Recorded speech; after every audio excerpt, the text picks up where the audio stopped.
Order at 5:02. We'll just let her come around.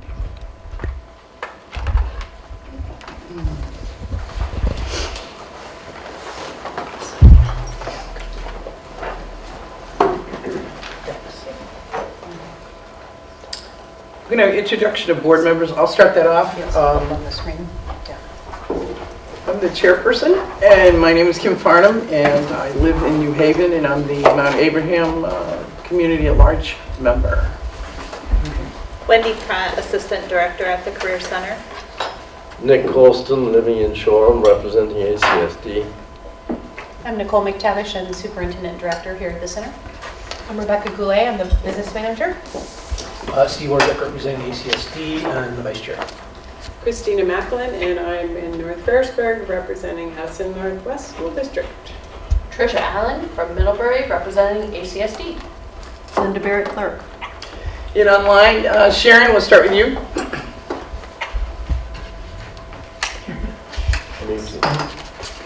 Sharon Meacham, sorry, I was muted. I live in East Middlebury and represent Workforce Development. Steve? Steve Rooney, live in Starksboro, represent MAOSD. Bill?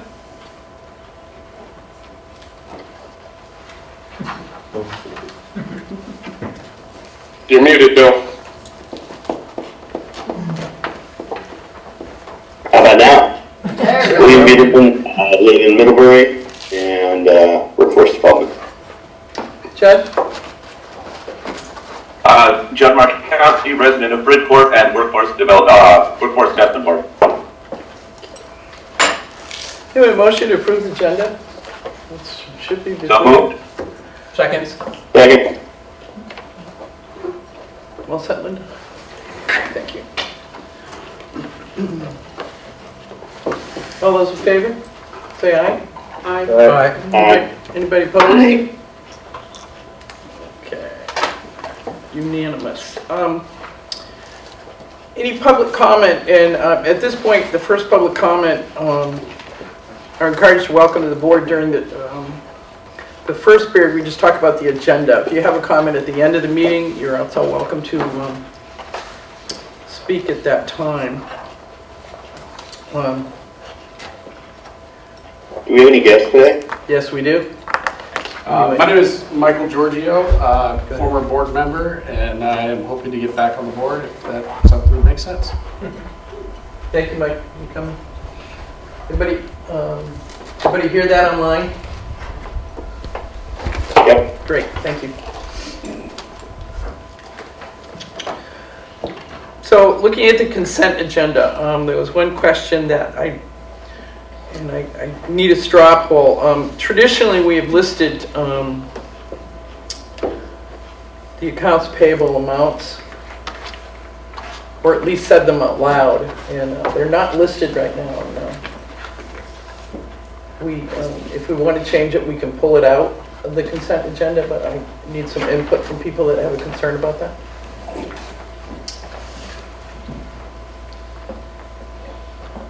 Nick? Well, you can't click on the link. Okay, Steve, Nick's going to speak first. Thank you. Go ahead. I think one of our responsibilities as board members is to oversee the financial numbers, and I think it's useful for board members to see how much we're spending. Two people have to review and approve them every couple of weeks, and that means coming into the office and taking an hour to do it. So two members of the board have to look at them anyway, so I don't think it harms anybody to look at them for 2 minutes getting read out. It's my own opinion. Okay.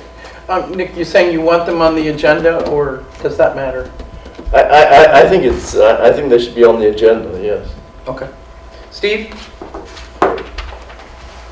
Yeah, I think they should be on the agenda. I think you have a link that operates, and that link takes you to the list. So I don't know if they need to be. I don't know if it needs to be spelled out exactly in the agenda. If you have the link.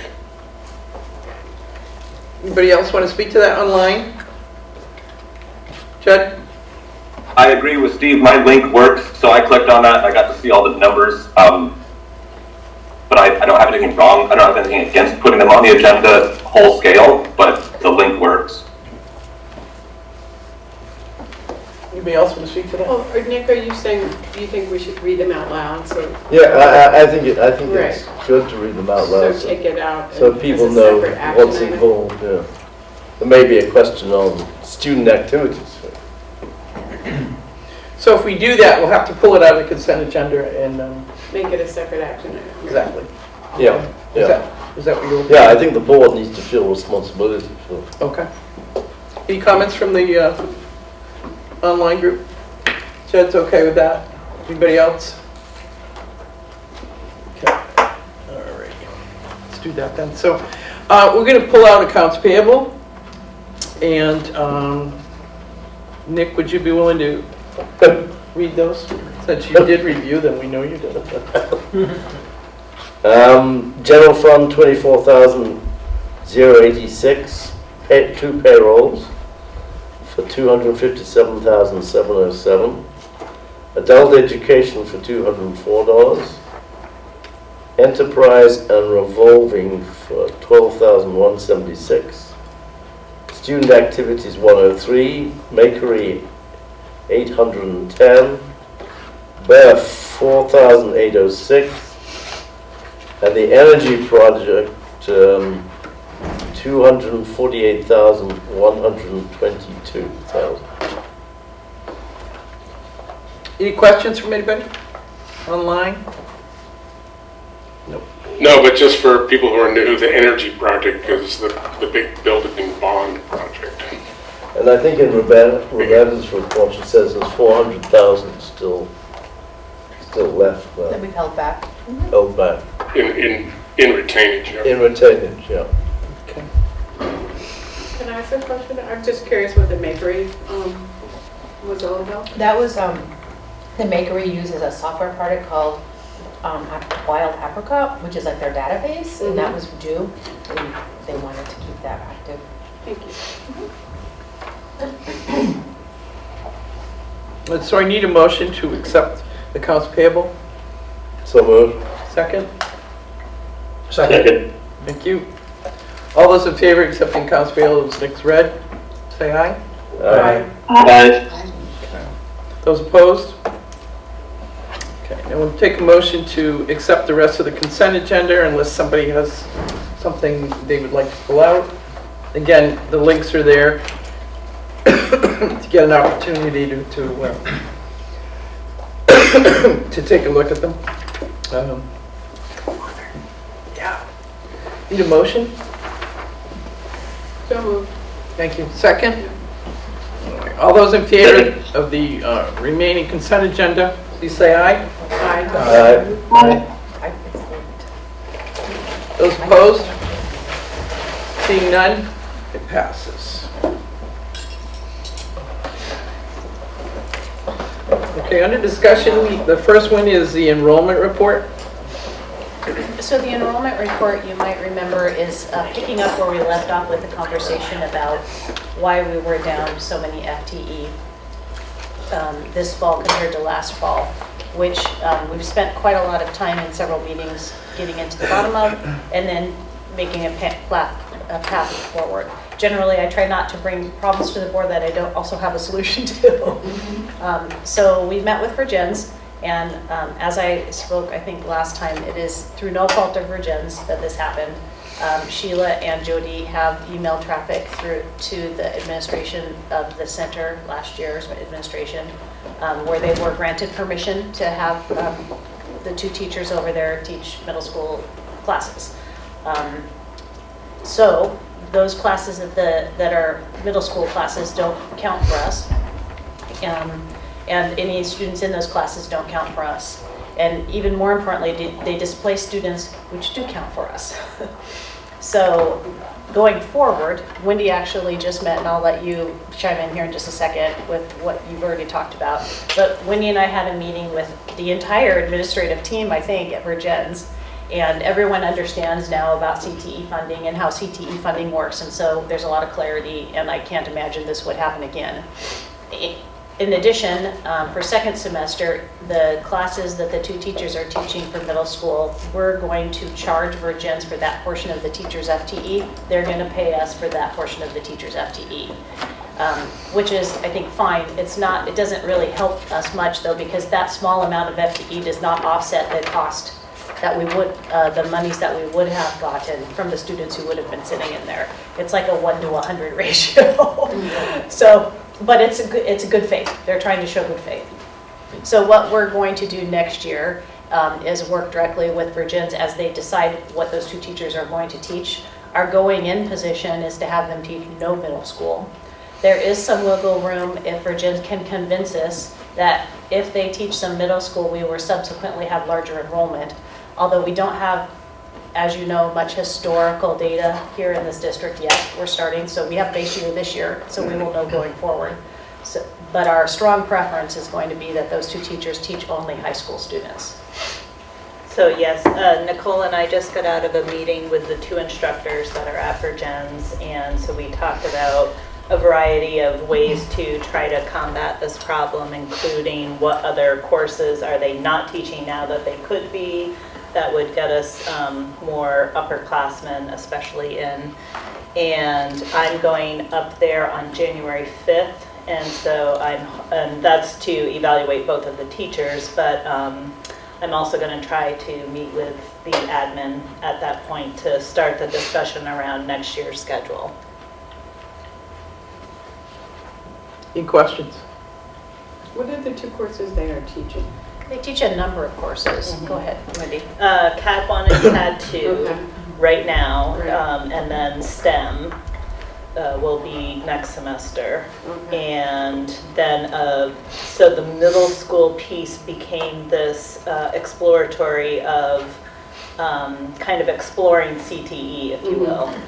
And then the other instructor is teaching small business and entrepreneurship, welding and electricity, advanced mechanical science, couple others, tractor safety. Okay. So the other piece that we were looking at is 3 of the classes are pretty short because they're one semester, 72 minutes every other day. So we talked about what about expanding those so that it was at least every day for one semester. So that could help out. And so that's going to be kind of the starting off conversation with the administration. Great, thank you. And they're teaching both high school and middle school. It's just that middle school's, right? Yeah, and Bill more so than Carl. Okay. Bill has always had a middle school piece, and Carl has a big middle school group this year. That was the one that Nicole was saying that they got approval to do, but that's the one that's really kind of hurting us. Okay. Thank you. Any questions online? Quick question. The number of middle school students that they have, I'm assuming is precluding them from doing high school kids? Correct. Teaching high school? Correct. Okay. Any other questions? So do we have a 6th semester enrollment outlook yet? We do, and that is part of what I'll talk about in our budget Okay. thing. We'll see the impact. You will. You will. So Nicole, you want to do the budget presentation next? Sure. I think Patrice can bring it up for me. Right.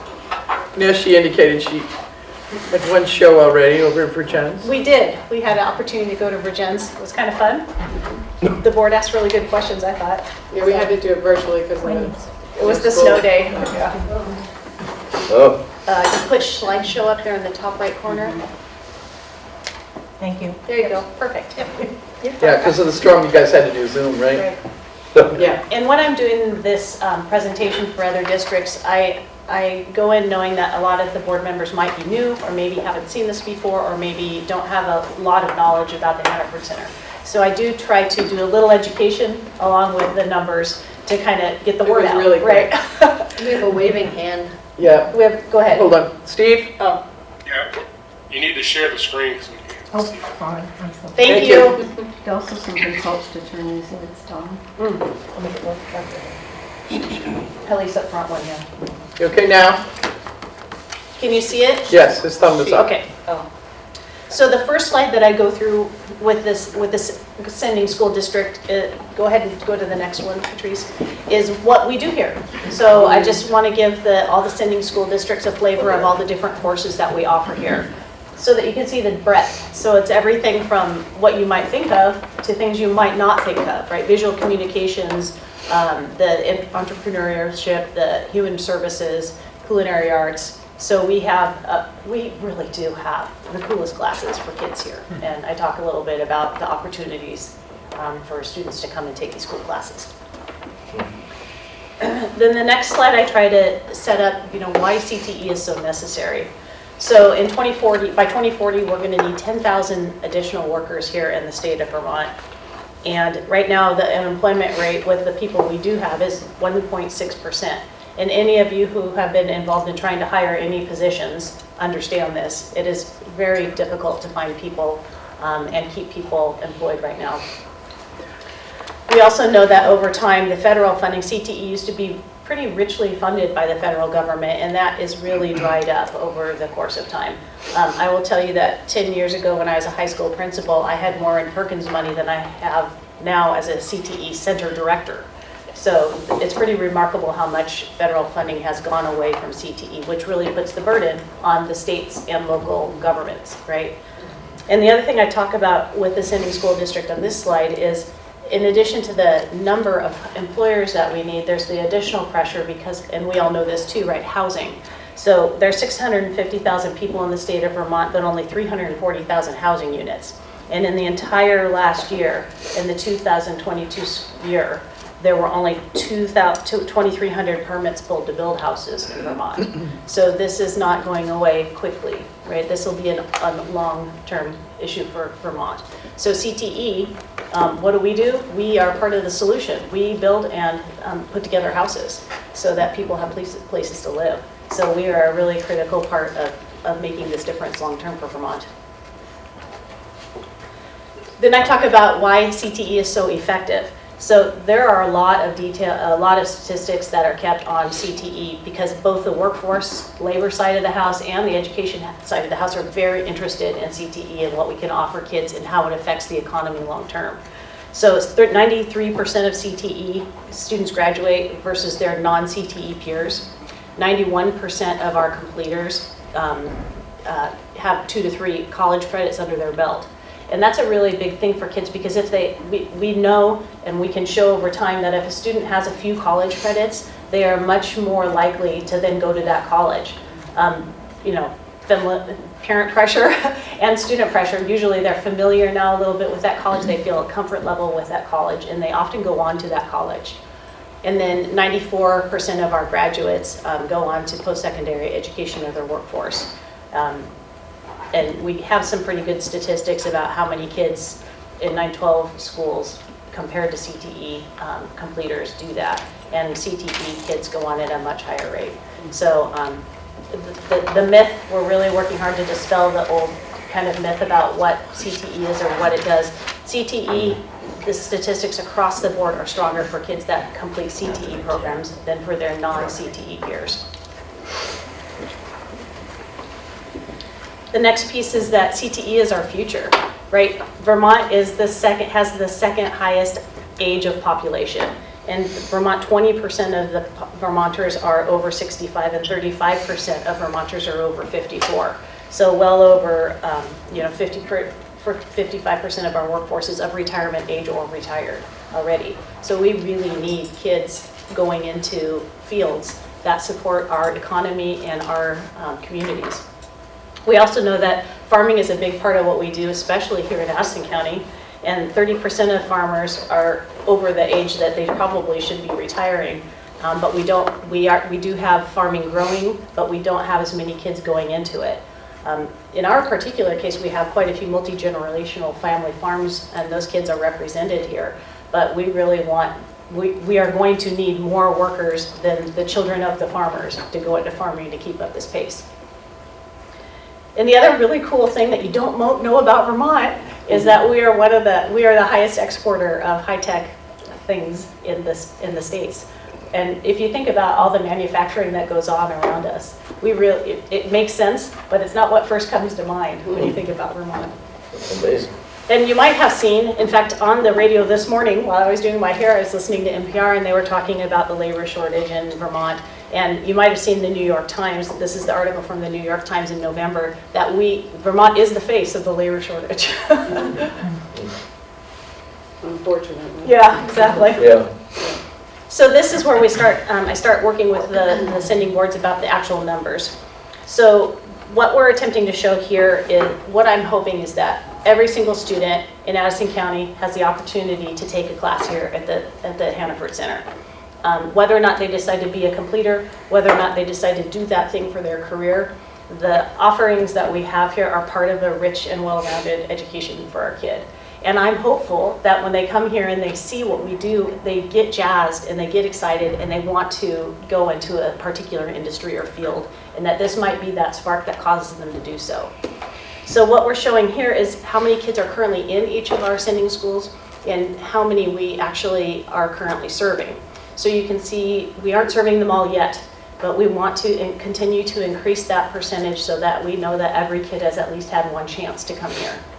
So for Gens, obviously we have 2 teachers that are embedded in the Virgins High School, and that really is serving us well. Those kids are having more opportunity than their peers to experience a CTE class. We are working really hard. There's a new administration up at the high school here, and a new superintendent coming on board that has a strong understanding of CTE and its importance in the world. So I'm really excited about the future of partnership here with Addison Central. And we have an upcoming opportunity to meet with the Mount Abe leadership, and I'm looking forward to that. That bridge hasn't been met yet, so I'm excited to get started. And Otter Valley is kind of a little interesting situation because Otter Valley, most of their kids go to Stafford, right? And they should. Right. But there are also programs at Stafford which are full, or which Stafford doesn't have and we do. So while we're never going to get a really high percentage here, it would be my interest that rather than turn a kid away, we would give them the opportunity to take a class here, or get them interested in a field that we might offer here that Stafford doesn't have. I have no interest in being in direct competition with my colleagues, but I do want every kid to have an opportunity to take CTE. This is the same data, just kind of in a different format, that just kind of shows how many kids there are in a high school and then what percentage are currently being served by us. And I want the red number to get closer to the blue number over time. The other great thing for us is, as you know, probably in your own districts, enrollment is actually trending down over time.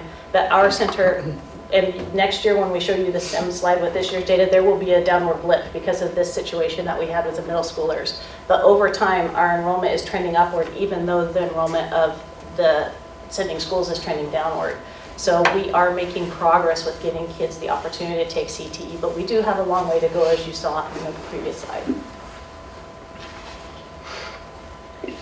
This slide I'm putting in to talk to the sending boards about the fact that, yes, we're here asking for tuition money, but we are working really hard ourselves too to find funding sources to make a difference so that we can offset some of the tuition that we need to ask for, right? That we need to ask for. We're not just asking for handouts, we are also working really hard to bring in income. So last year we had, which isn't on this slide, but last year we had the EV grant, which was about $186,000, which we brought in through a federal grant. And this year we're bringing in $650,000 plus our Perkins grant. So, you know, close to $700,000-800,000 that we're bringing in ourselves from writing and receiving grants. And this, as you know, we have David Roberts, who's now working with us as a grants manager, and we hope to retain him for a while. He works here about 7 to 10 hours a week, helping us specifically with our grants. And that has been an excellent investment for us at this point. He's really good at it, and we really appreciate his help. The next piece, this is this year's, so fiscal year 24 total budget. And when I'm talking to the sending boards here, this is probably not different than the board's budgets that they are experiencing, which is that salaries and benefits take up almost all of your money, right? For us, salaries plus benefits plus the debt service, which is the debt on our bond, takes up 86% of our money right off the top. So all the rest of it is cut up into those little tiny pieces, which become programming, essentially, supplies, travel for the teachers to go to their professional development, equipment, dues for them to be part of their CTSO, their career technical student organizations, repairing things, property, that sort of thing. So you can see almost all of our money goes directly into our people and our building. And I do try to talk too here about the debt service itself, right? This building, me and this building were born in the same year. 1971 was when this piece of property of this building were put together. And you might think about, even though maybe it doesn't seem that long ago, right? President Nixon was our president. We were in the middle of the Vietnam War. Amtrak was just starting service. NPR went live that year. George Lucas founded Lucasfilms that year. We had 3 national parks founded, which were Arches, Coral Reef, and Voyagers. And the Pentagon Papers were published that year. We're talking a while ago. D.B. Cooper jumped out of a plane, right, with cash money. And Archie Bunker debuted that year. So this was a long time ago when this building was built, and there was no significant infrastructure done since then. So this bond, even though it was a lot of money, $8.1 million, it wasn't, this isn't a sexy overhaul, right? We did what we had to do: safety, asbestos abatement, we put a roof on it, we put air handling, air conditioning, heating. So there's not a lot of bells and whistles with this bond, but this is a good, solid building that is aesthetically pleasing and good for kids. So we're really pleased with it. But we will be paying for it for the next 30 years. So the next slide is our fiscal year 25. Can you go back one? Maybe. No, the other way.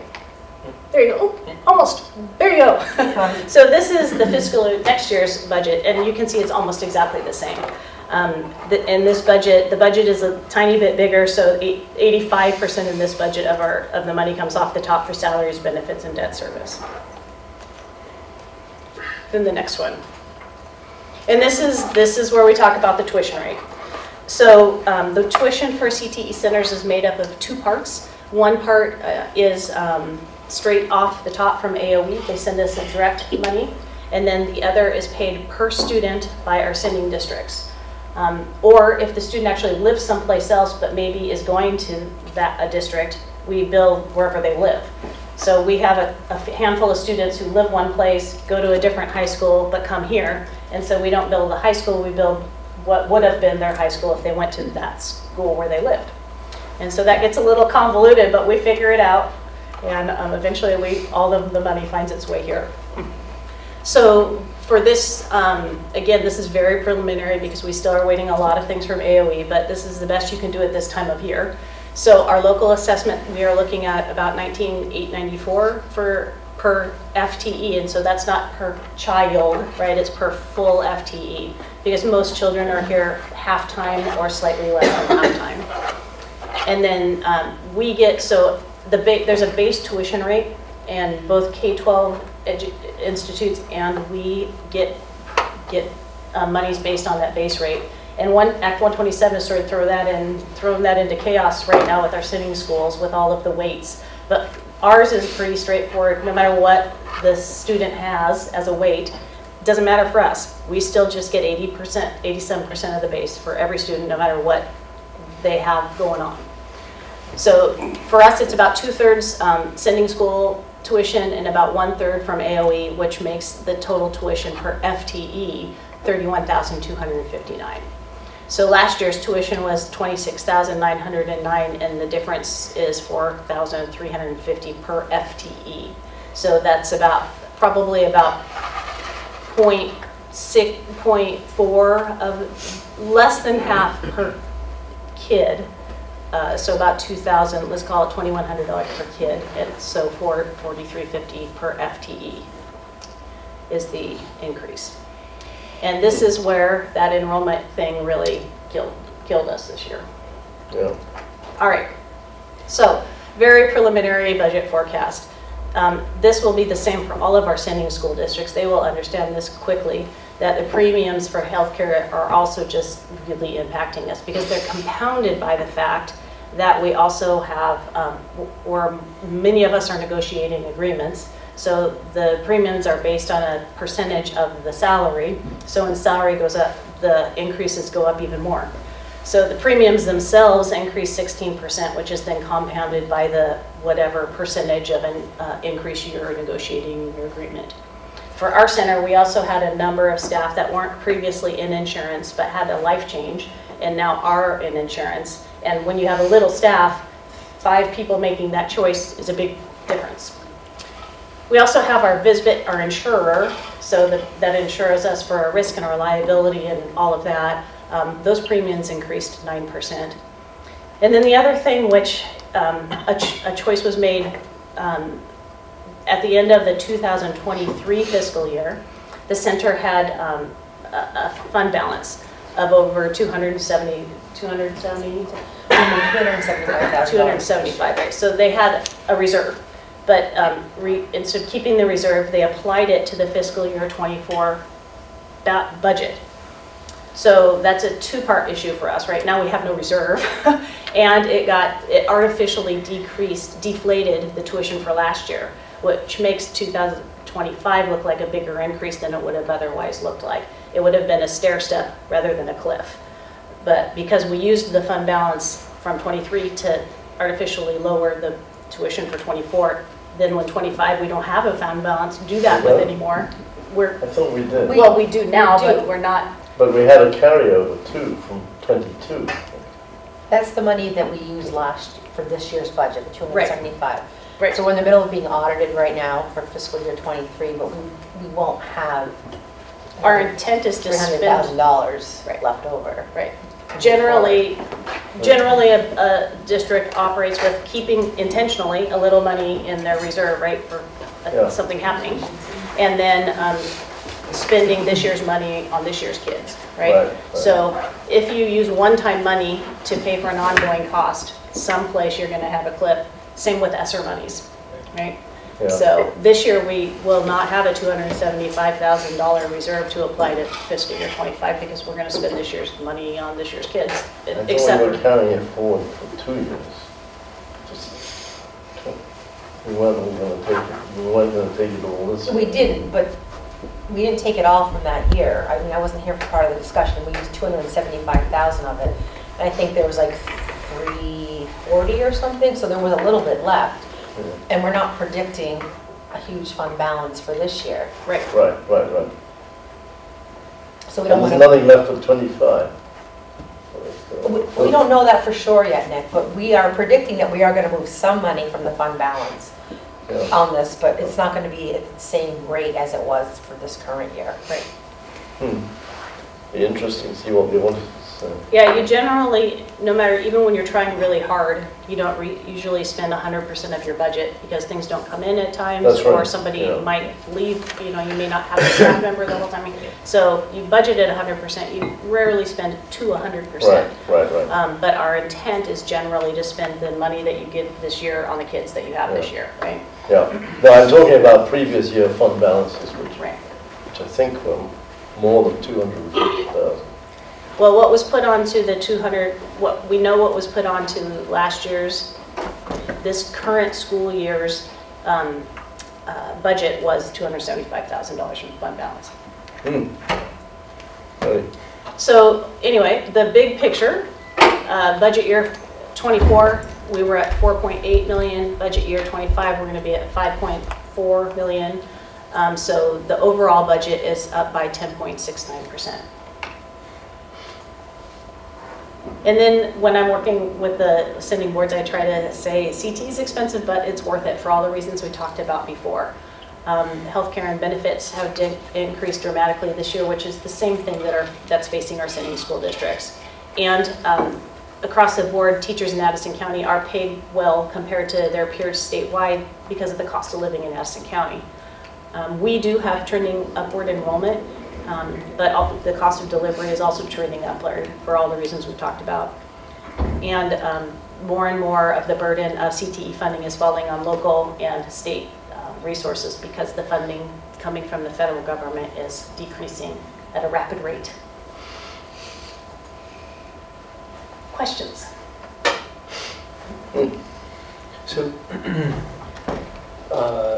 you have, I think I came up with 69% is salary and benefits. 80, well, Yeah. plus debt service, I can tell you. Well, debt service is not personnel though. Correct. So 70%, is that because the debt service is another 15%? I mean, does it skew, it makes the pie bigger, and therefore it makes the salary costs look smaller? Correct. Because we're at about, I think, 85% Right. is salary and benefits. So it is the debt. It does skew it differently. Okay. Yep. Because before, when our debt service was only the one bond, it was more like in the 80s. Right. But because the pie is changed, it's divvied up Okay. differently. Because it seemed like it was a dramatic. Yeah, that's exactly why, because the Okay. cost, the overall cost is no more. So the salary benefit piece looks smaller, Got it. right?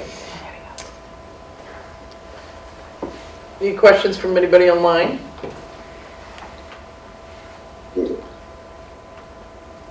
No question, but thanks for going through all that, and I'm really sorry that we used up your fund balance. That was not a good move on our part, so thanks for all your work. Thank you.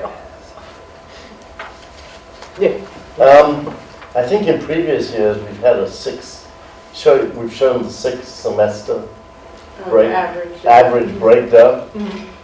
With the first year, which is always the important one, showing how it's progressed. And the first one is usually the lowest. So that drops off. Yeah, it won't be this year. And it won't be this year. Yeah. But it would be nice to see the delta between the drop-off and what's hurting us this year. We can certainly bring that to the next board meeting in January for you. Yeah. Yeah, and I'm surprised that sending schools don't.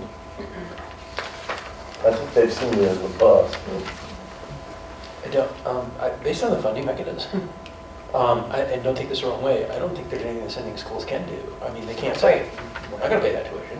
Oh, no, I'm not saying that. We had it was in the presentation, that's all. Yeah. Showing what came in and what fell off. And the delta is what helps us or hinders us. Right. Yeah, no, when we look at this at the budget, it's like, this is one of those things like healthcare that we can't do anything about. And when it comes from the Career Center, it comes from the Career Center. It's non-negotiable for us. So. This information has been shared with the other business managers from the sending schools. Yeah, no, I understand. Yeah. Steve, Just so you know. Steve Rooney. Go ahead. I wasn't aware that healthcare premiums were tied to. Okay. You need to bring your mic down. It's on your ear. Thank you. Oh, there you go. I didn't realize that that healthcare premiums were tied to salary increases. The actual healthcare ones aren't, but things like, workers' comp and FICA and some of the retirement ones are tied to the salaries. And that's where some of that comes in. That's what we mean, Nicole means when she's tying it in. The healthcare is something totally out of our control because it's negotiated at the state level. Yeah. I think. Right, but I think the way that it came out was that the healthcare premiums were tied to the salary increase. But I could see payroll certainly. Yeah. The payroll issues. Yeah. Okay. So Nicole, when do you go to the other two schools? When do you go? I go to Mount Abe next Tuesday? Tuesday, and then the Addison Central sometime in January. The first I think it's the 6th or something. 8th. Yeah. Because And I don't do Otter Valley because Stafford does up, yeah. Steve, Nicole? I think you mentioned this 10% maximum increase for regular. Yes. For the regular schools. For regular schools. Does the fact that we are over 10% not going to affect you all, because, or anybody here, because that's not the funding structure. The laws that govern CTE funding structure are different from what covered normal K-12. Yeah, no, we're over a barrel, frankly. That 10% is going to be really hard. Because then you have additional tax. Oh, it's not just additional tax. No, people are thinking the double tax rate. Yeah. It's not marginal. It's over the whole amount. If you break 10%, you pay 11. Let's say it's 11%. You now pay 11% tax rate for the next 5 years, or whatever it comes in. You lose that buffer. So the buffer is normally, if you're between 5 and 10%, you're capped at 5%. If you break 10%, the potential is that you lose any of that. So your tax rate goes from 5% to whatever it was, like 12% or 14%. Yeah, and it's also upon review by the state. Yes, Yeah. and nobody's ever done that before, so we don't know. Yeah. Yeah, and it could be. So you don't think our 10.5 or whatever is gonna It's Well, it's gonna gonna hurt impact. everybody. I mean, the schools are gonna say, why are you over 10? Again, they don't have a choice. I mean, this is like informational. We're Yeah, passing it on to them, Yeah. but there's nothing they can do about it. right. It's as uncontrollable as the insurance tax rate in terms of their budget. So it's like, here's the tuition rate, now dial that into your budget. Yeah, So, It's just contributing to that. that's right. Everybody trying to stay into That between 5 10%, and 10. yes. Yeah. Christina, how was the reaction from your board after? Very positive. I mean, it's bad news all the way around. Right. It's, Right. I mean, it's like everybody's scratching their heads, even, nobody understands any of it really, but I think everybody's really pleased to get your presentation and learn more about, Hannaford especially, and I feel like connections are really growing stronger and stronger, which is the goal, so. I mean, nobody's happy about the numbers. Right. Including us. Yeah, including us, yeah. You have So, questions from online? Steve? Steve? I'm just curious for the sake of discussion, if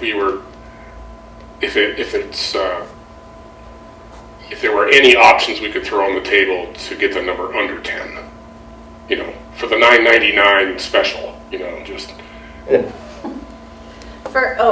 Good question. That's a really good question, which is did I plant you? Is this a segue? So I did build 2 things into this budget, which I'm looking for direction from the board.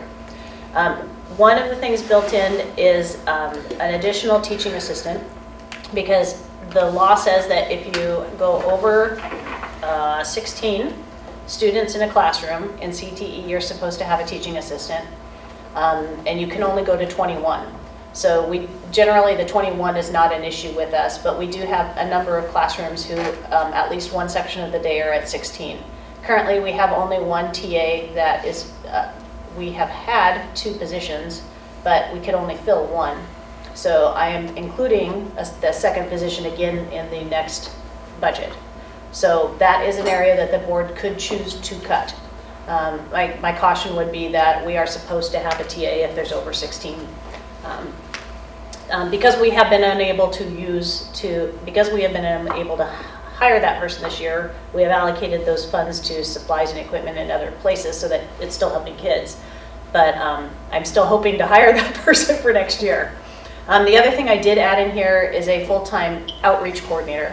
Most career technical education centers have an outreach coordinator, and this person helps you do your marketing and your outreach and talking to your counselors and talking to parents and bringing kids in and going to other districts and sitting down with their counseling departments and explaining how things work and helping families with admissions and putting together promotional materials and all of those things which you would think sort of PR marketing, working with hopeful incoming people.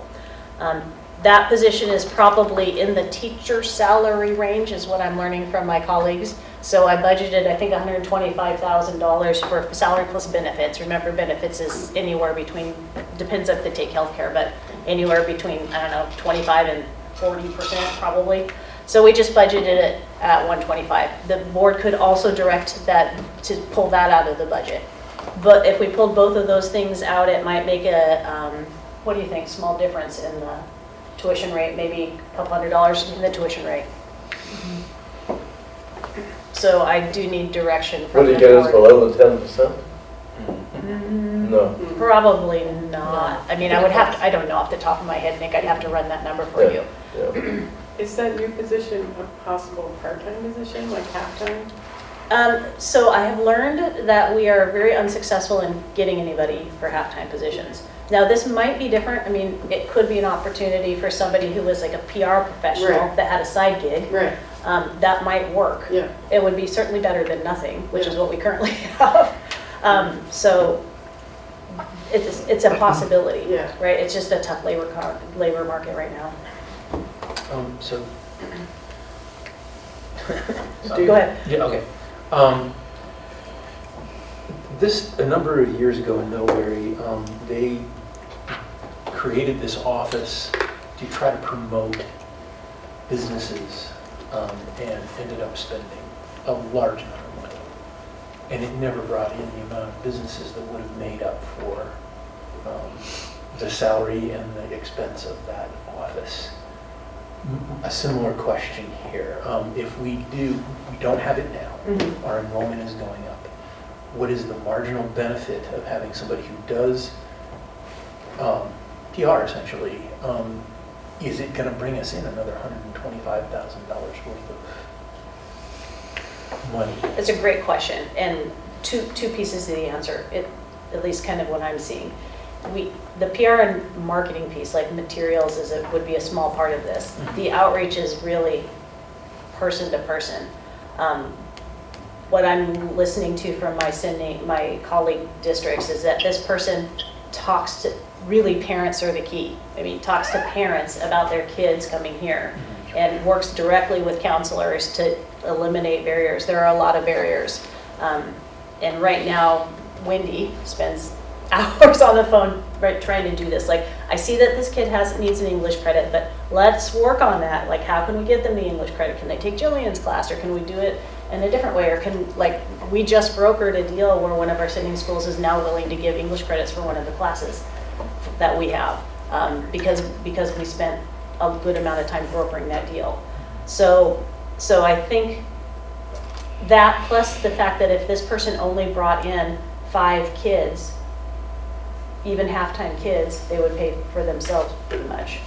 So if I found that over the first couple of years that we had this position, it wasn't paying for itself, because I would be able to tell in my enrollment numbers, then we would say this wasn't a good cost. This was not a good use of money.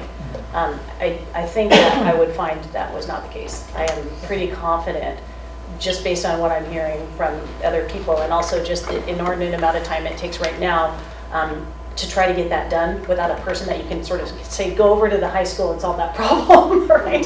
Sure. So I think it would be an actually great investment for us. And I do think that we would benefit from some more professional looking materials too. Also think too, Nicole and I have had this conversation about homeschool students.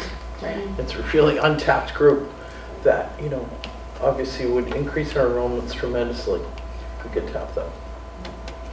It's a huge opportunity. Kim, I think you've got.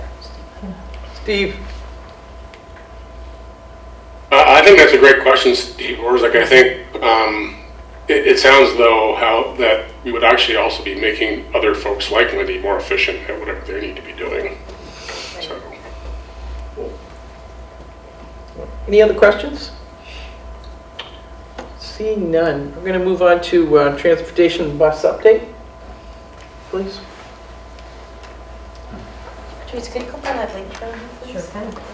So we talked about this at the Budget and Finance Committee meeting, and it's kind of just giving people the information. We have a need to start thinking about updating our fleet. Our programs are robust, and they need to get out to different places, co-ops, field trips, and things like that. We're encouraging people to get their bus endorsement licenses.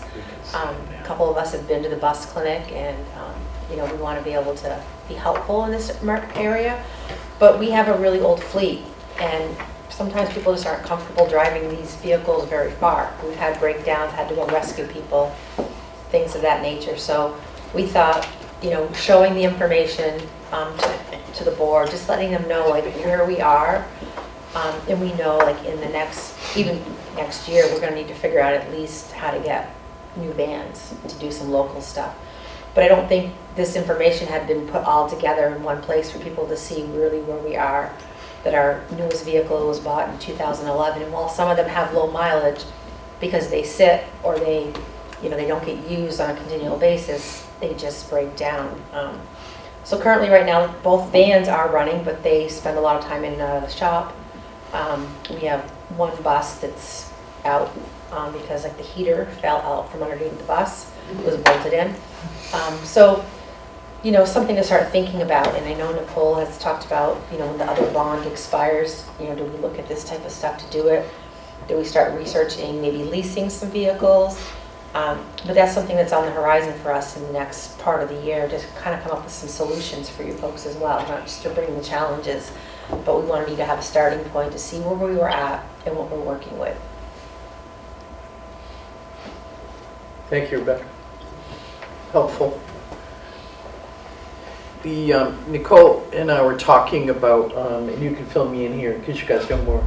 At the first of the year, is there a group that you talked about us joining that does state release of vehicles? I wasn't really clear about all that. So one of the things that I find helpful in my role is that I always look at the state contract bid list. And often they have things that we can just go to without having to do RFPs and doing all the research. This fall, most of their vehicle contracts were up, and they went out to bid, and they'll be publishing them in the next couple of weeks. So that would be my first place to go and make recommendations. And then I have been talking to some of my colleagues, both that lease and buy buses, and they have RFPs and things like that. We could certainly, I like to steal them from my colleagues. And one of the other things we really should talk about as we get closer to this is, because our buses don't drop kids at their homes, we can get away with buying the white multi-purpose vehicles, which are a little less expensive because they don't have to have all the bells and whistles for dropping kids off. So I think those are some things that we can certainly explore, and that's one of the things we'll be doing after the first of the year. And like I said, we'll come to the board with some recommendations on, in the next couple months so that we can start talking about it. I think also too, you've talked to me about the fact that we have some staff members and teachers who on their own have gone off and gotten qualified to drive some of these vehicles. So we do have people that can do that. But recently 3 of us went to the bus clinic and took the class, and we're all in the process of getting our permits and doing some practice driving so we can get our licenses. And we have the staff here is, a lot of them have talked to me about wanting to do it. But there is that fear. One, learning how to drive a bus is can be a little daunting. But just the quality of the vehicles that we have, you don't want to be bringing kids a long way to see some of these. So I think we need to meet somewhere in the middle, because I do think our staff, if we provide the right tools, are really going to take this and run with it, and it's going to be really beneficial to kids. thank you, Rebecca. Any questions? I see a shaking head.